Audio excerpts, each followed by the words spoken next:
Olá, meus queridos irmãos, boa noite a todos. Que Deus possa estar nos abençoando essa noite com a sua palavra. Peço que nesse momento os irmãos venham se voltar para Deus, venham voltar os ouvidos para ouvir a mensagem do Senhor e assim nós podermos praticá-la em nossa vida. A mensagem do Senhor ela é essencial à nossa vida. Nós precisamos nos alimentar dela todos os dias, né? sem nos esquecermos dela. Assim como tomamos o café da manhã, como almoçamos, como jantamos, como bebemos água, a mensagem do Senhor ela é altamente importante à nossa vida. Então, com a graça do Senhor e a oportunidade que Ele nos dá, nós vamos aprender um pouquinho mais dela nesse momento. Nós vamos iniciar agora com um momento de uma oração. Peço que os irmãos possam estar se voltando comigo juntamente para juntos nós orarmos ao Senhor. Santíssimo Deus e amado Pai, queremos te agradecer por esse momento, por essa oportunidade que o Senhor nos dá. Pai, queremos te agradecer porque, mesmo em meio a toda essa situação, o Senhor permitiu uma forma em que todos podemos ouvir a Tua mensagem, em que nós, pastores, podemos transmitir a Tua mensagem, Pai querido. Então, que o Senhor possa estar nos usando. Em nome do Teu Filho amado, Senhor Jesus Cristo, que nós te oramos e te agradecemos. Amém. Ok, meus irmãos. De tempo em tempo é essencial que o cristão reflita sobre a sua vida passada, né? Sobre os acontecimentos passados, sobre como você conduziu a sua vida, sobre o seu presente, né? Como é que está a sua vida no presente, nas suas ações, nos seus feitos. E certamente também sobre os seus planos, os seus projetos futuros, a sua esperança, né? Então é essencial a vida do homem que haja isso. Olhar tanto para o passado, quanto como está no presente e o que será ali no futuro. A festa de aniversário é um ótimo exemplo para nós relembrarmos os anos anteriores, é o ano em que nós nascemos. É claro que a gente não vai lembrar, né, mas é uma forma de nós olharmos para o passado e vermos toda uma trajetória percorrida, desde a infância até a fase adulta. Essa data tem o costume de trazer muitas lembranças, né, à nossa mente quando nós falamos de aniversário. Da mesma forma, são as festas no Antigo Testamento. Exemplo disso, nós temos a Páscoa, né, em busca de trazer à memória os sofrimentos passados ali no Egito, bem como também apresentar o meio pelo qual o povo foi liberto, por meio do Cordeiro, por meio do poder de Deus. Né, e aquilo ali também não só buscava apresentar o que eles passaram no passado, como também apresentar algo futuro, que era apontar para Cristo, para a libertação espiritual sobre o povo. Nós temos também a celebração da Ceia do Senhor, que age da mesma forma para nós. Ela, além de ser uma ordenança do Senhor, é também para manter viva a nossa memória a respeito do sacrifício de Jesus Cristo, do seu corpo, do seu sangue, que foi entregue em prol de cada um de nós, para que os nossos pecados fossem perdoados. E, meus irmãos, são essas lembranças que norteiam o nosso caminho e que nos levam em direção ao nosso futuro, ao nosso alvo futuro, que é o quê? A glória de Deus. E se destes momentos passados nós esquecermos, nós estaremos destruindo a nossa base e certamente estaremos nos desviando do nosso alvo, do alvo em que estávamos focados. Portanto, meus irmãos, nós não podemos esquecer. Nós temos que trazer à memória aquilo que nos guia para o futuro, aquilo que nos mostra qual é o alvo. Por isso, hoje nós vamos falar sobre fidelidade em meio à graça de Deus. Esse é o tema da mensagem de hoje. E ela está baseada em Colossenses, capítulo 1. Primeiro nós vamos ver um pouquinho do contexto da cidade de Colossenses e em seguida nós passamos a trabalhar no texto. A cidade de Colossos, né, séculos antes de Cristo, era uma cidade importantíssima. Próximo ao rio Lico, estava situada numa grande rota comercial que facilitava então o seu crescimento. Já nos dias de Paulo, posterior ao Senhor Jesus Cristo, Colossos já não era mais tão importante, devido ao surgimento de outras cidades vizinhas, né, próximas a ela, que acabaram tomando parcela do seu poder e da sua importância. Então acabou se dividindo. Então, Colossos deixou de ser tão importante quanto ela era anteriormente. O surgimento da igreja em Colossos se deu ali por um homem chamado Epáfras. Tá? Ele conheceu o evangelho por meio do apóstolo Paulo e daí em diante passou a pregar na região de Colosso, né? Então, levando ali o evangelho do Senhor, levando a palavra de salvação, trabalhando então numa igreja naquela região. Então, posteriormente, como em toda igreja surgem os problemas, Epáfras então procura Paulo, né, em busca de ajuda, exatamente por problemas que estavam surgindo naquela igreja. E nisso, um dos possíveis problemas era a depreciação da imagem de Cristo entre a igreja. E nós entendemos isso porque Paulo se detém em parte do texto a defender a autoridade, a superioridade de Cristo entre os colossenses. Em um desse texto, na qual nós não vamos estudar, mas vamos apenas ler, é Colossenses 1, 15 a 20. Esse texto antecede o texto na qual nós estaremos estudando. Ele diz assim: Ele é a imagem do Deus invisível, o primogênito de toda a criação, pois nele foram criadas todas as coisas nos céus e na terra, as visíveis e as invisíveis, sejam tronos ou soberanias, poderes ou autoridades. Todas as coisas foram criadas por ele e para ele. Ele é antes de todas as coisas e nele tudo subsiste. Ele é a cabeça do corpo, que é a igreja. É o princípio e o primogênito dentre todos os mortos, para que em tudo tenha supremacia. Pois foi do agrado de Deus que nele habitasse toda a plenitude, e por meio dele reconciliasse consigo todas as coisas, tanto as que estão na terra quanto as que estão no céu, estabelecendo a paz pelo sangue derramado na cruz. Então, Paulo aqui está buscando exaltar a imagem, levantar a imagem do Senhor Jesus Cristo, que já não tinha mais tanto valor, estava depreciada entre os colossos.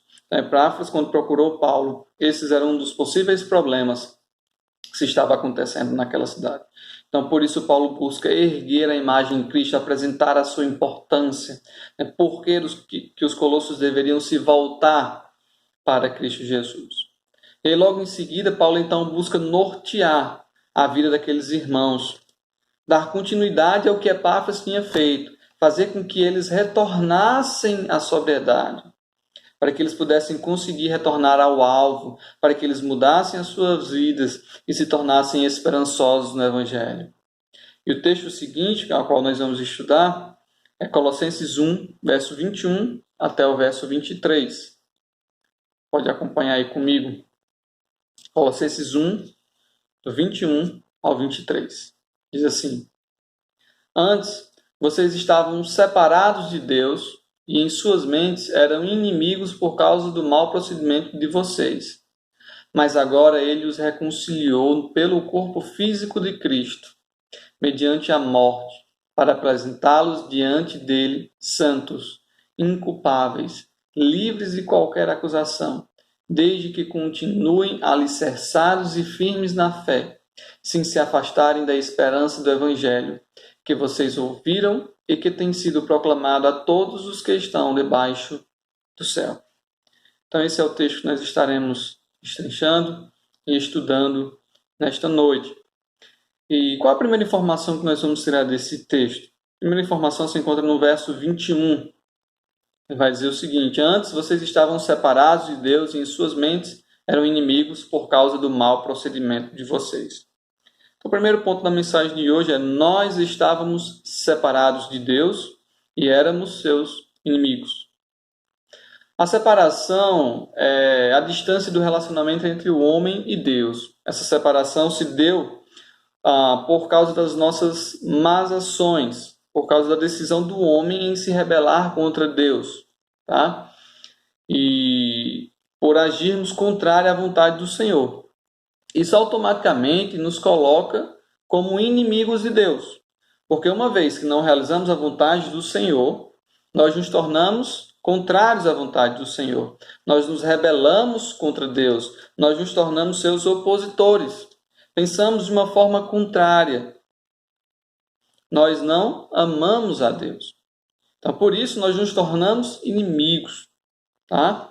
Então, o sermos inimigos e o fato de o homem estar separado de Deus são as piores coisas que poderiam acontecer ao homem, o que de fato aconteceu.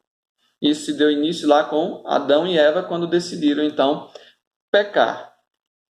E ainda hoje nós colhemos as consequências deste pecado.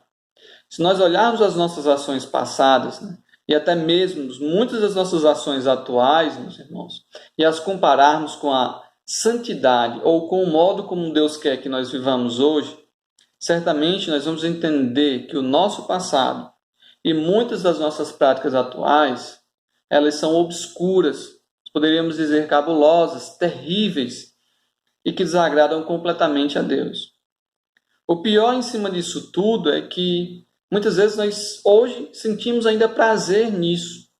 Prazer como nós sentíamos no passado, quando pertencíamos a uma vida de escravidão ao pecado. Infelizmente, muitos sentem esse mesmo prazer, mesmo conhecendo o Evangelho. Para muitos, a sua felicidade está nisso, no realizar as suas vontades, no praticar os pecados. E para muitos, né, eles vão até além. Além de praticarem, eles desejam então compartilhar tais práticas. E o que havia em nós, meus amados, era pura maldade. Eram os efeitos do pecado que desabrochavam como uma flor desabrocha. Sem entendimento, nós nos aprofundávamos cada vez mais em nossos pecados. Porque se nós não conhecemos a Deus, a nossa tendência é de queda. A nossa tendência é de mergulharmos na prática do pecado. Porque nós admirávamos a sua falsa beleza que o pecado nos apresentava. Nós éramos levados ao engano pelo pecado. Nós éramos consumidos pelo prazer momentâneo do pecado. Essa basicamente é a história do homem. E geralmente quando nós olhamos para a humanidade, nós muitas vezes pensamos, né? Como o ser humano é ruim. Como o ser humano pode ter coragem de fazer uma coisa dessa? Isso faz parte do ser humano. Isso está no seu sangue, está no seu DNA. A explicação para isso é pecado. E quando nós pensamos dessa forma, basicamente nós estamos querendo impor sobre o mundo um estilo de vida que deveria ser praticado por nós, conhecedores da verdade, da palavra de Deus e do seu amor. E não por pessoas que pertencem ao mundo. Nós estamos colocando os nossos parâmetros para pessoas que não conhecem a Deus. É como se estivéssemos cobrando algo de alguém que não estava apto a realizar a tarefa. E este pecado e tamanha maldade existente no homem foi o que fez com que o seu relacionamento com o Senhor fosse o quê? Quebrado, aniquilado, separado, distanciado um do outro. As ações do homem foram que nos separaram de Deus, ou seja, o pecado. O pecado nos distanciou do Senhor. Fez com que levássemos uma vida completamente contrária à vontade do Senhor. Outra rota, outro caminho, outro estilo de vida, uma nova realidade. Porque antes disso o homem vivia em harmonidade com Deus, vivia em intimidade com o Senhor. Porém, o pecado nos distancia, nos torna inimigos de Deus. Essas práticas foram por muitas vezes a chave para que Deus derramasse a sua ira destrutiva sobre a terra. Nós temos como exemplo o dilúvio com Noé. Abra sua Bíblia para Gênesis capítulo 6.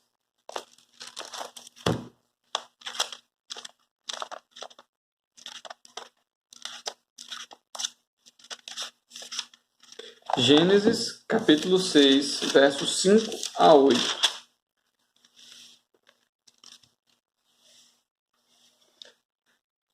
Diz assim a palavra do Senhor. O Senhor viu que a perversidade do homem tinha aumentado na terra, e que toda a inclinação dos pensamentos do seu coração eram sempre e somente para o mal. Então o Senhor arrependeu-se de ter feito o homem sobre a terra, e isso cortou-lhe o coração. O arrepender-se não significa que Deus fez algo que ele não queria fazer, mas que ele se entristeceu pelas ações do homem. Verso 7. Disse o Senhor: farei desaparecer da face da terra o homem que criei, os homens e também os grandes animais e os pequenos e as aves do céu. Arrependo-me de havê-los feito. A Noé, porém, o Senhor mostrou benevolência. Então aqui está um exemplo, né, de como Deus está derramando a sua ira por causa das práticas pecaminosas do homem. Então o homem é tão mau que chegou ao ponto de Deus ter que destruir toda a sua criação, toda não, quase toda a sua criação, para que se pudesse então ter uma nova linha, um novo segmento a partir ali de Noé e dos seus filhos. Nós temos também o exemplo de Sodoma e Gomorra, Gênesis capítulo 18, verso 20. Nós vamos ver a destruição dessas duas cidades por causa dos seus pecados. Gênesis 18, verso 20. Diz assim: disse-lhe, pois, o Senhor: as acusações contra Sodoma e Gomorra são tantas, e o seu pecado é tão grave.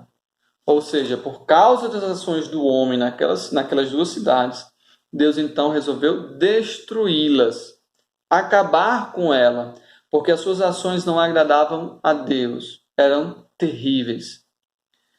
E esses dois exemplos servem para nos mostrar como o homem é mau. Então, nós não temos como esperar da humanidade algo bom. Nós não temos como ter esperança na humanidade. Nós temos que ter esperança na força, no poder do Evangelho, na ação do Senhor em meio à humanidade, mas não na humanidade em si, porque no homem não há nada de bom, assim como não havia em nós. Passou a haver quando nós fomos transformados pelo Evangelho, quando nós fomos habitados pelo Espírito Santo, quando Deus restaurou a nossa vida. Mas antes de conhecermos, não havia nada de bom em nosso coração. Então, da mesma forma, nós não podemos esperar algo de bom da humanidade, e sim algo terrível mesmo. Assim, meus irmãos, é a vida de quem anda distante do Senhor, assim como foi na época de Noé, assim como foi com Sodoma e Gomorra. Aqueles que andam distante do Senhor andam na prática do pecado de um modo intenso, de um modo absurdo. Assim é a vida de quem é inimigo de Deus. Segundo as Escrituras, esse tipo de vida não nos pertence mais, porque fomos restaurados, lavados pelo sangue de Cristo. Isso é passado na nossa vida, já foi uma realidade, porém hoje não é mais. Por isso que no verso 21 ele diz: antes vocês estavam, condição que pertence ao passado. Ou seja, isso é graça de Deus na nossa vida. Por quê? Porque houve uma mudança, houve uma transformação, houve uma correção de rota. Foi isso que Deus fez com a nossa vida. Verso 22, parte A, diz assim: mas agora ele os reconciliou pelo corpo físico de Cristo, mediante a morte. Então, meus irmãos, após apresentar que o passado da vida dos colossenses era obscuro, era pecaminoso, ele está dizendo agora que Cristo transformou esse passado, ele os reconciliou com Deus. Foi o Senhor Jesus Cristo. Então, o segundo ponto da mensagem de hoje é: Cristo é o meio pela qual a nossa reconciliação com Deus é possível. Aqui Paulo muda da condição do passado, né, o antes vocês eram, para o mais agora. Ele deixa apresentar a nossa posição passada para apresentar a posição atual em que os colossenses estavam, da mesma forma conosco.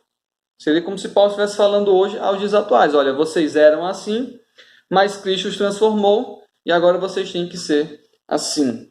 Tá? Essa posição passada é completamente distinta da anterior, porque nós passamos de inimigos para filhos de Deus. Olha a diferença.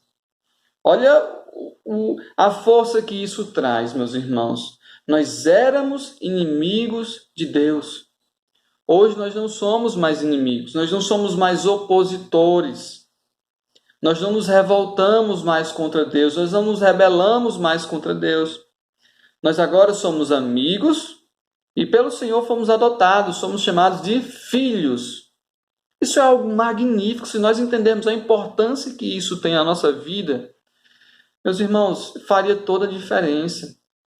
Nós passamos de um relacionamento distante para um relacionamento próximo. de um modo íntimo, de um modo harmonioso com o Senhor. Entender isso é de suma importância à vida de um cristão. Porque hoje, quando nós pecamos, nós já entendemos as consequências do nosso pecado, nós entendemos a quem nós ofendemos. Hoje nós temos condições de entender o que é errado e o que não é. Hoje entendemos que essa ofensa afeta diretamente ao Senhor. Hoje nós entendemos as pesadas consequências que o pecado traz à nossa vida. E isso faz do pecado na nossa vida uma prática completamente consciente, livre da ignorância, pois nós conhecemos a verdade. E isso faz do nosso pecado uma ofensa maior do que o pecado do ímpio diante de Deus. Porque ao invés de cometermos o pecado por meio da ignorância, como o ímpio o faz, nós cometemos por meio da lucidez, entendendo o que é correto e o que não é, entendendo o que desagrada a Deus, mas que mesmo assim fizemos. E o nosso corpo, ele olha para Deus mediante esses pecados e diz, olha, Senhor, eu quero pecar contra o Senhor, eu quero me distanciar do Senhor, eu quero me rebelar contra Deus. A nossa boca não fala isso, mas as nossas ações expressam isso. O nosso pecado, ele é uma rebeldia contra Deus. Então nós precisamos entender essa importância, meus irmãos. Porque entendendo essa importância da transformação que Cristo nos deu, da vida pecaminosa que nós tínhamos antes, nós pensaremos duas vezes antes de cometer um pecado consciente. É fato e é certo que nós vamos pecar até o dia que Cristo voltar, mas a nossa luta deve ser intensificada cada vez mais contra o pecado. Portanto, entendam a importância que isso tem na vida de cada um. É exatamente essa mensagem que Paulo quer passar aos Colossos, de que as suas vidas foram transformadas e restauradas por aquele a quem eles estavam menosprezando, por aquele a quem eles estavam deixando de lado, não dando a importância. Era o Senhor Jesus Cristo, nosso Salvador, o Salvador dos Colossenses. Por isso ele apresenta a supremacia de Cristo em Colossenses capítulo 1, verso 15 ao 20. Por isso ele apresenta a condição pecaminosa em que eles se encontravam, afundados no pecado, situações completamente distantes do Senhor, eram inimigos de Deus. E aí ele pega, olha, foi Cristo quem transformou as vossas vidas, Cristo quem deu salvação, Cristo quem fez com que vocês fossem purificados, fez com que vocês se aproximassem do Senhor. Essa é a ideia do apóstolo Paulo. Exaltar Cristo, mostrar que o homem não era nada e mostrar que, por meio de Cristo, o homem foi então restaurado.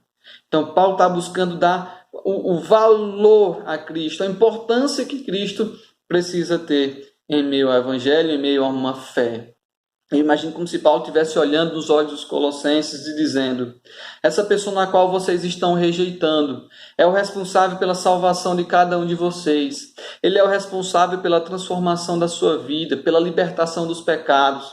Porque sem ele vocês continuariam perdidos eternamente.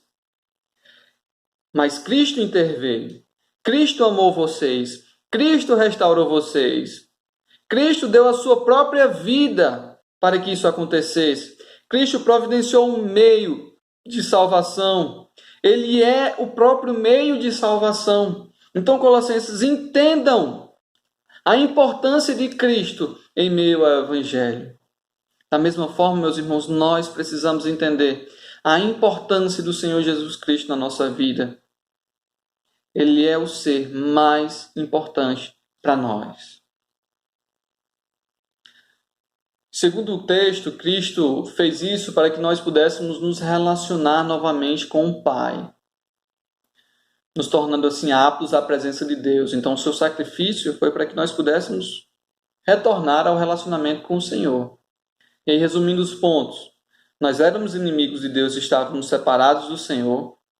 Cristo, por meio do seu sacrifício, nos reconcilia com o Pai. E o sacrifício de Cristo exige que nós andemos em fidelidade.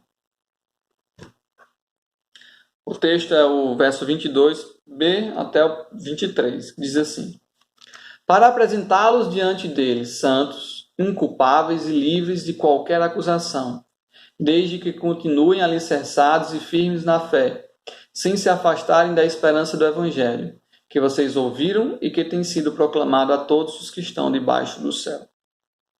Então, o terceiro ponto da mensagem de hoje é que o sacrifício de Cristo exige que andemos em fidelidade com Deus. Então, a transformação que nós tivemos por meio do sacrifício do Senhor Jesus Cristo, por meio do seu sacrifício ali, por cada um de nós, exige que andemos em fidelidade. A condição que a graça de Deus nos transporta de situação de pecadores perdidos para agora salvos é incomparavelmente melhor.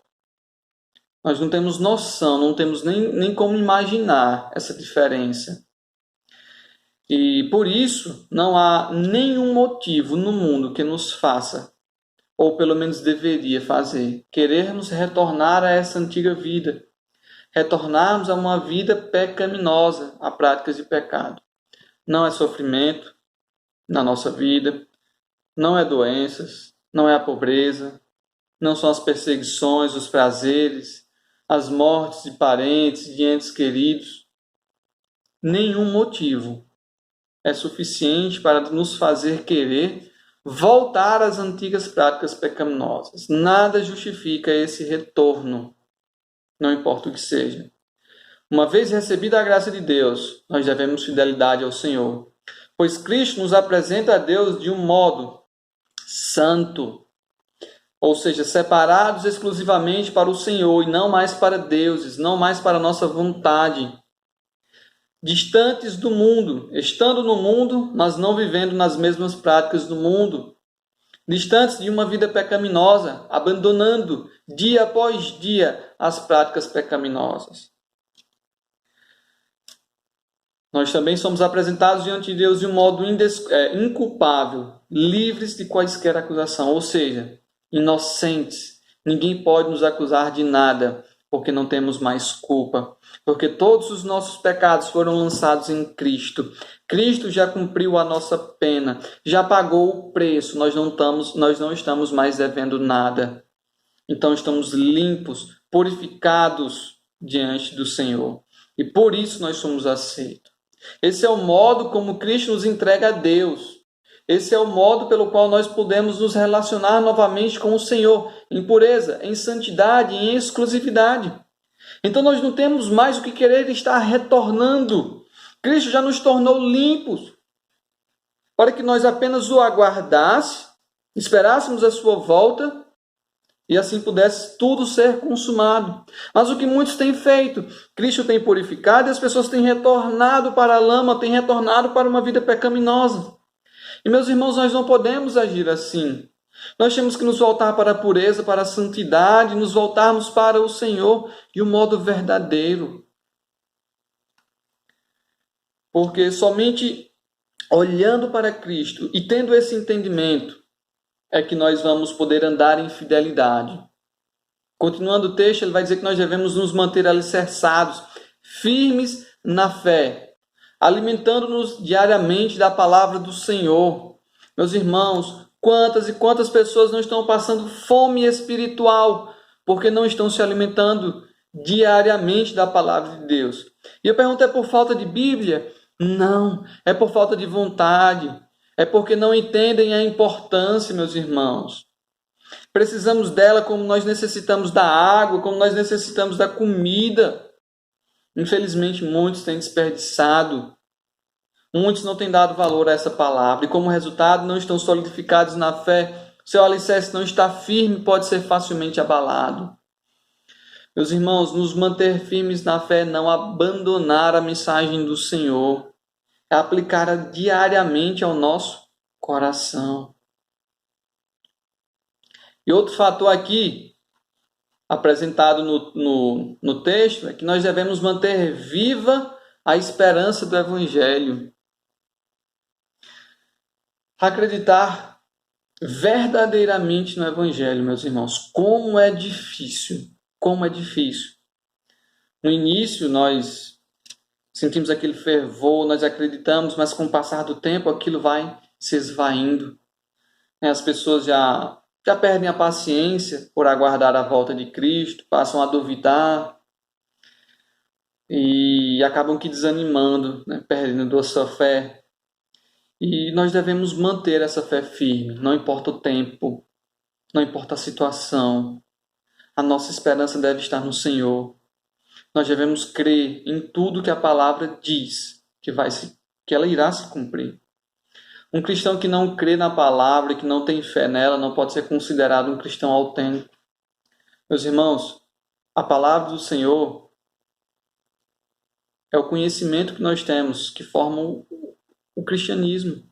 Foi a palavra que Deus deixou para nós, é por meio da palavra que Deus fala a nós. Então não tem como nós não termos fé, nós não acreditarmos nela e sermos considerados um cristão. Então precisamos manter viva a esperança do Evangelho, acreditar na morte de Cristo, que ela foi passada, que ela aconteceu e que ela é poderosa para um dia nós estarmos juntos com Ele na eternidade. E meus irmãos, com esse texto, Paulo então busca apresentar aos Colossenses que Cristo é tudo na vida deles, inclusive o responsável ou o meio pelo qual eles foram salvos. E de que em Cristo eles tinham uma nova vida, completamente diferente da do passado. E que agora eles precisariam corresponder a essa transformação, a esse amor de Cristo, vivendo em fidelidade diante de Deus, em meio a toda a graça que eles receberam, que é a salvação das nossas almas, da nossa vida. Da mesma forma se aplica a nós, meus amados. Então essa é a explicação do texto. E o que é que nós podemos aprender em cima disso? A primeira coisa que nós podemos aprender é de que nós nunca devemos nos esquecer de onde nós saímos e da situação pela qual nós nos encontrávamos, né, antes de sermos salvos. Porque ela é responsável por nós compreendermos a grandiosa graça de Deus em nos resgatar de um lamaçal, em nos amar naquela situação. Ele é o responsável por entendermos que a condição em que nós nos encontramos hoje, de salvos, não é responsabilidade nossa, não foi por nossas forças, não foi por nossa vontade, mas foi graça de Deus a nossa vida. A nossa posição inicial, ela nos ensina a mantermos a humildade, pois reconhecemos quem somos e de onde viemos e de quem nós dependemos, meus irmãos. Então nunca esqueça, nós saímos de um lamaçal terrível, mas Deus nos transformou, nos limpou, nos purificou. E desse lamaçal nós não pertencemos mais. Nós temos uma nova vida. Infelizmente, quando muitos esquecem desse passado, eles acabam que retornando para ele, por causa ainda do desejo pecaminoso que tem no nosso coração, mas que certamente será ajustado na volta de Cristo, quando recebermos um novo corpo, um corpo glorioso, um corpo apto a estarmos num reino celestial, meus irmãos. Em segundo, Cristo é a pessoa mais importante para nós. Se nós excluirmos Cristo da nossa vida, seremos os mais infelizes de todos os homens, porque somente em Cristo nós encontramos a verdadeira felicidade, a paz eterna, consolo em meio às dores. Cristo deve estar acima dos nossos pais, dos nossos filhos, amigos, esposo ou esposa, e principalmente acima da nossa própria vida, meus irmãos. Cristo é a pessoa mais importante. Não desvalorize a sua pessoa. Cristo é Deus. Terceiro, a nossa vida em Cristo deve ser levada a sério. Ela não é uma brincadeira. Muitos brincam de ser crente, de ser um cristão. E uma vez transformados pela graça de Deus, temos que andar numa nova vida. Se assim não fizermos, significa que não fomos transformados e apenas enganamos a nós mesmos. Então, se eu sou um cristão, eu automaticamente tenho que ter uma nova vida. Eu automaticamente tenho que fazer aquilo que o meu corpo não deseja. Perdoar o próximo, viver de um modo reto, viver de um modo digno diante do Senhor. Por último, nós devemos manter a nossa esperança no Evangelho de modo vivo. Tá? Nós acabamos de falar um pouco sobre isso, que na minha visão, mais mata a esperança do Evangelho é o envolvimento com o mundo, é o nosso envolvimento com o mundo. Quanto mais nós nos envolvemos, mais nós perdemos a esperança no Evangelho e a redirecionamos para o mundo. Nós deixamos de depositar a nossa fé em Deus, passamos a confiar mais no nosso braço, no nosso trabalho, nos nossos bens, naquilo que conquistamos, nas pessoas. Porém, meus irmãos, o mundo ele é passageiro e ele é mau. Porém, o Evangelho, ele é eterno. Suas palavras são eternas. Deus é eterno, jamais passará. Aí Mateus, capítulo 24, diz: os céus e a terra passarão, mas a sua palavra não passará.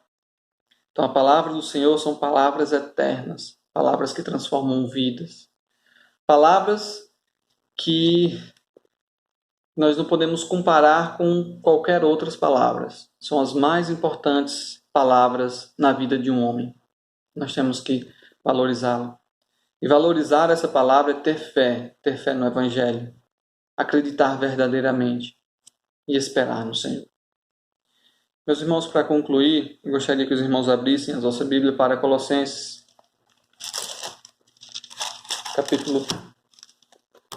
capítulo 3,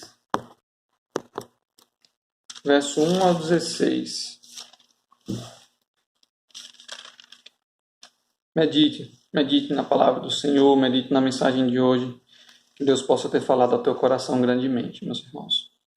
Diz assim a palavra do Senhor: portanto, já que vocês ressuscitaram com Cristo, procurem as coisas que são lá do alto, onde Cristo está sentado à direita de Deus.